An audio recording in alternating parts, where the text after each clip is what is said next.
Nous sommes au 56e jour de la guerre entre Israël et le Hamas et le cessez-le-feu est terminé. Tsahal reprend son offensive contre les éléments terroristes du Hamas dans le nord et le sud de la bande de Gaza. La première chose que Tsahal a fait a été de répondre aux missiles lancés par le Hamas en direction des communautés civiles entourant la bande de Gaza en ciblant et en frappant les points d'origine d'où ces missiles ont été lancés.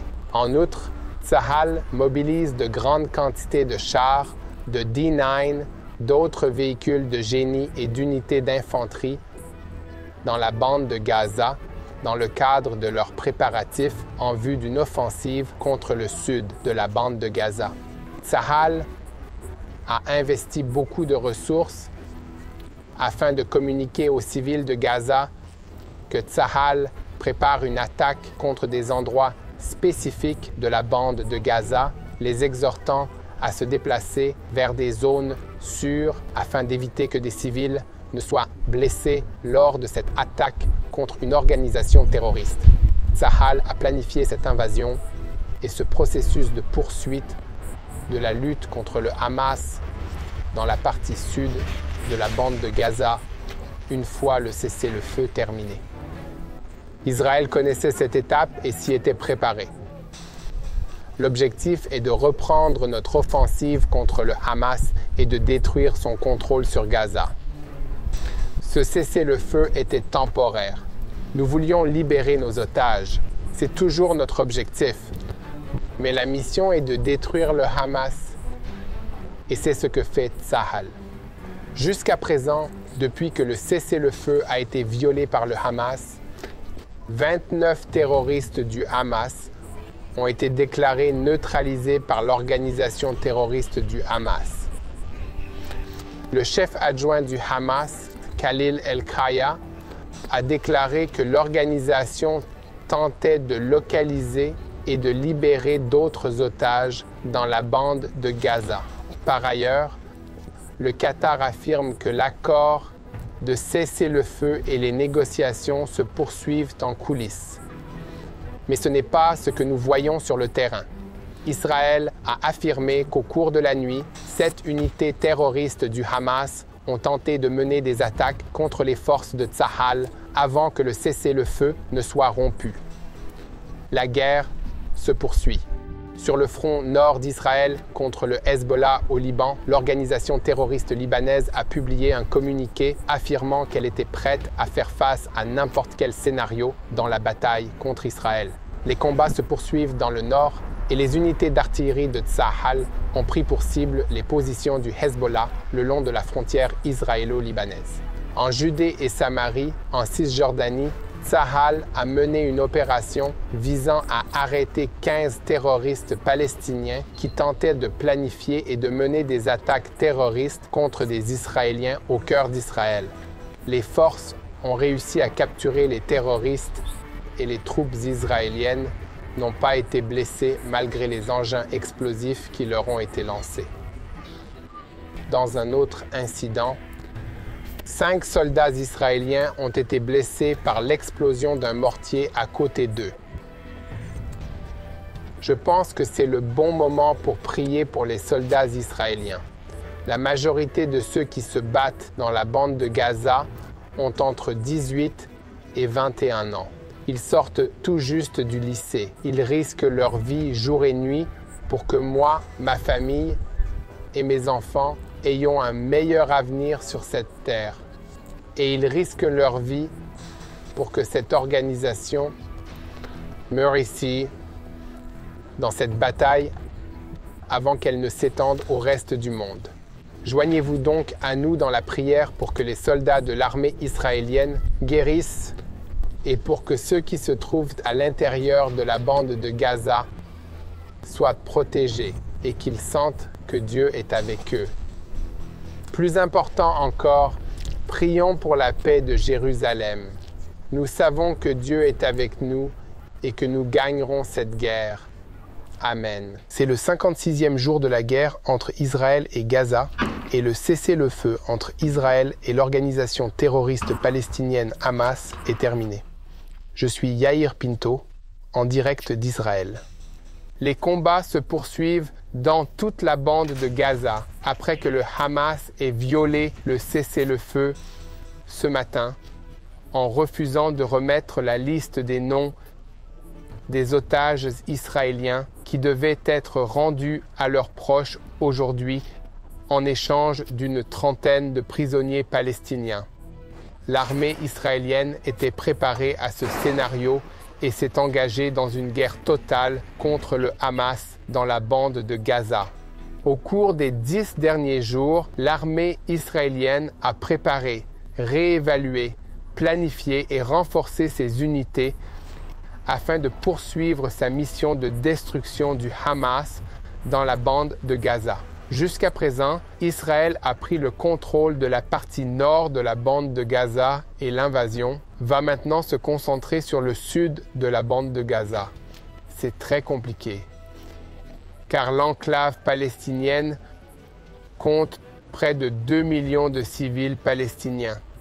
Tsahal consacre beaucoup d'efforts et de temps à informer ces civils des endroits qu'elle vise dans le cadre de leurs opérations de destruction du Hamas, afin qu'ils puissent évacuer les lieux et se mettre à l'abri.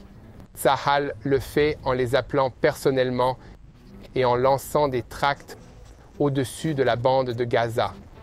Le Hamas, quant à lui, fait l'inverse. Il encourage la population civile palestinienne à rentrer chez elle afin qu'elle soit utilisée comme bouclier humain lorsque Tsahal envahira le territoire du Hamas. C'est à eux que nous avons affaire. En outre, nous entendons de plus en plus d'histoires de victimes que le Hamas a gardées pendant plus de 50 jours à l'intérieur de la bande de Gaza dans des conditions terribles. Nous avons affaire à une organisation terroriste qui cherche à nous détruire. Il ne s'agit pas d'une organisation humanitaire.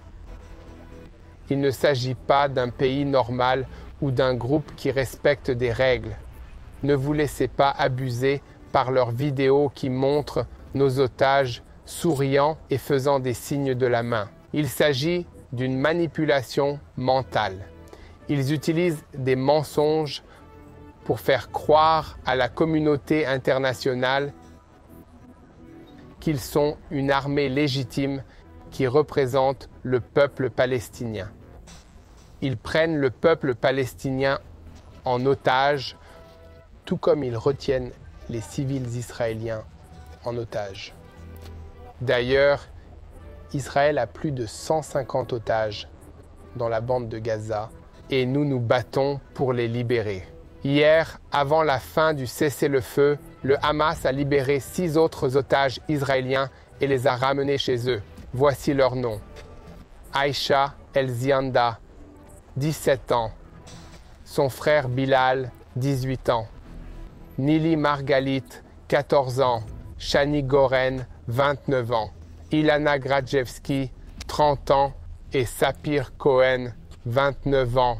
Dans le cadre de l'accord, Israël a remis au Hamas une trentaine de prisonniers palestiniens condamnés, ainsi que des camions d'aide humanitaire qui achemineront des fournitures et d'autres biens destinés aux organisations humanitaires dans la bande de Gaza.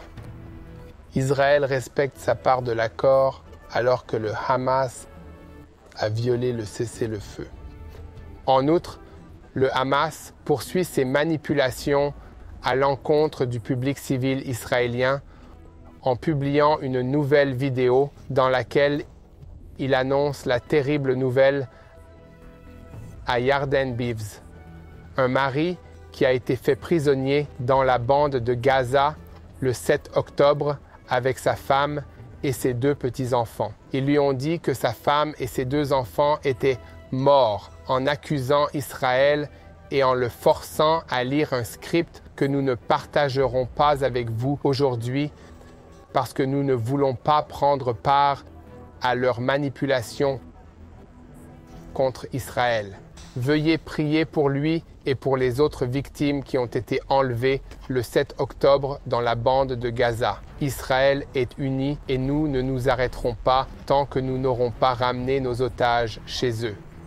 La cruauté du Hamas ne se concentre pas uniquement sur les Juifs. Parmi les personnes enlevées dans la bande de Gaza se trouvaient également des citoyens arabes israéliens. 2 d'entre eux ont été libérés hier dans le cadre de l'accord, tandis que leur père Youssouf et leur frère Hamza sont toujours retenus en otage dans la bande de Gaza depuis plus de 56 jours.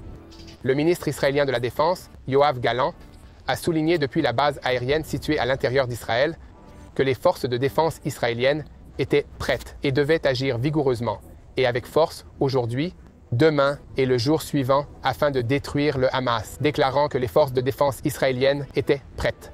Le secrétaire d'État américain Anthony Blinken, lors de sa 4e visite en Israël depuis le début de la guerre, a souligné que les États-Unis s'engageaient à soutenir Israël dans ses efforts pour détruire le Hamas et empêcher cette organisation de perpétrer une attaque comme celle du 7 octobre.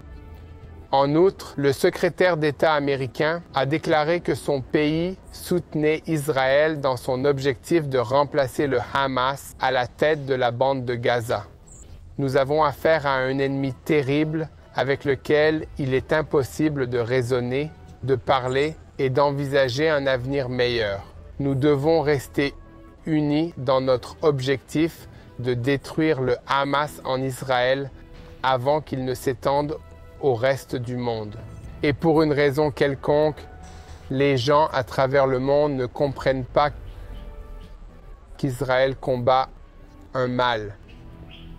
Nous avons besoin de votre aide pour partager ces vidéos ou d'autres vidéos qui disent la vérité sur ce qui se passe sur la terre d'Israël, afin que nous ayons le soutien international nécessaire pour mener à bien notre mission, détruire le Hamas et libérer nos otages. Nous ne pouvons pas nous arrêter et nous ne pouvons pas faire cela sans vous. Alors, s'il vous plaît, rejoignez-nous en soutenant notre cause dans la prière et en partageant la vérité d'Israël. Merci.